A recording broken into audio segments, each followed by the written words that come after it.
भोपाल से बड़ी खबर। जी हां दोस्तों, मध्य प्रदेश की सियासत एक बार फिर गर्मा गई है। कांग्रेस अध्यक्ष जीतू पटवारी के बयान ने प्रदेश भर में नया विवाद खड़ा कर दिया। पटवारी ने महिलाओं और लाडली बहना योजना को लेकर ऐसा बयान दिया जिस पर बीजेपी ने तीखा पलटवार किया है। पटवारी ने कहा कि एमपी की महिलाएं सबसे ज्यादा नशा करती है। लाडली बहनों के नाम पर वोट लिए गए। एमपी में शराब की सबसे अधिक खपत है और ड्रग्स के मामलों में प्रदेश ने पंजाब को भी पीछे छोड़ दिया। प्रदेशवासियों, हमें तमगा मिला है मध्य प्रदेश को कि महिलाएं सबसे ज्यादा शराब पूरे देश में कहीं पीती है तो मध्य प्रदेश की पीती है। ये मध्य प्रदेश का समृद्ध मध्य प्रदेश का सपना देखने वाली बीजेपी ने हालात कर दिए। मध्य प्रदेश में सबसे ज्यादा कंजम्पशन शराब का कहीं है, खपत है तो देश में सबसे ज्यादा मध्य प्रदेश में। आदरणीय प्रदेशवासियों, ये दोनों बात मैंने क्यों कही? यहाँ ड्रग्स अभी कोई दूसरा प्रदेश नहीं बचा, पंजाब भी नहीं बचा। जितना ड्रग्स का कारोबार मध्य प्रदेश से की धरती से होता है दूसरे किसी राज्य से नहीं होता है।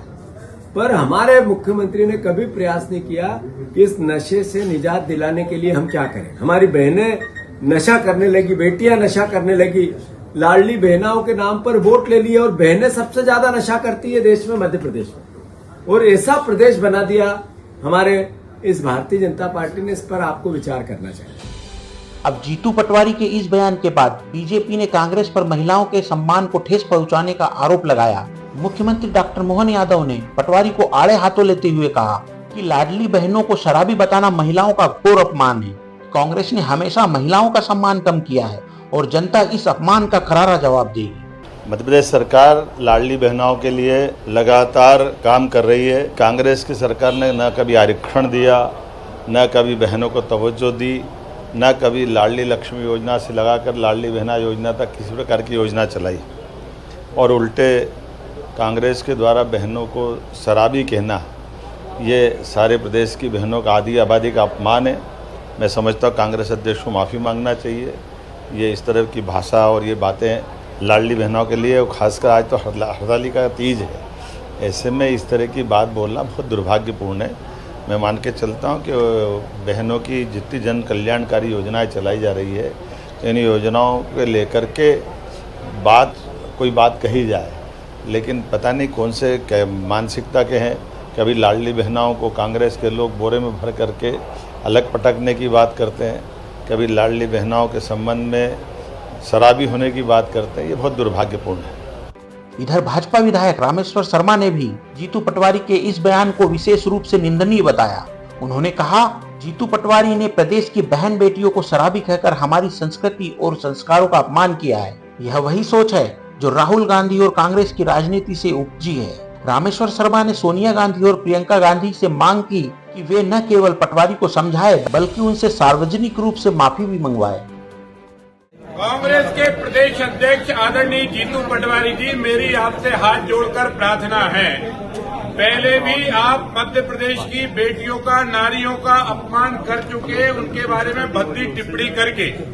हालांकि ये बात सही है कि कल आप राहुल गांधी जी से मुलाकात करके आए तो बहुत से संस्कार आपने मध्य प्रदेश के छोड़ दिए, लेकिन आज मध्य प्रदेश से पूरे देश में भारत की बेटी, भारत की नारी हड़ताल का तीज मना रही है और निर्जला व्रत धारण किए हुए।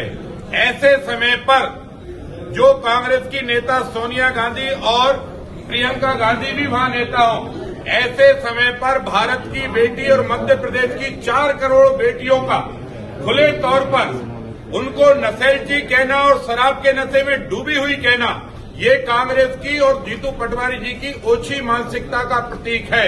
श्रीमती सोनिया गांधी, प्रियंका गांधी और आपके ये मुंह बड़ बोले प्रदेश अध्यक्ष जीतू पटवारी जी से हमारी हाथ जोड़कर प्रार्थना है, मध्य प्रदेश की बेटियों को अपमानित मत करो, भारत की बेटियों को अपमानित मत करो।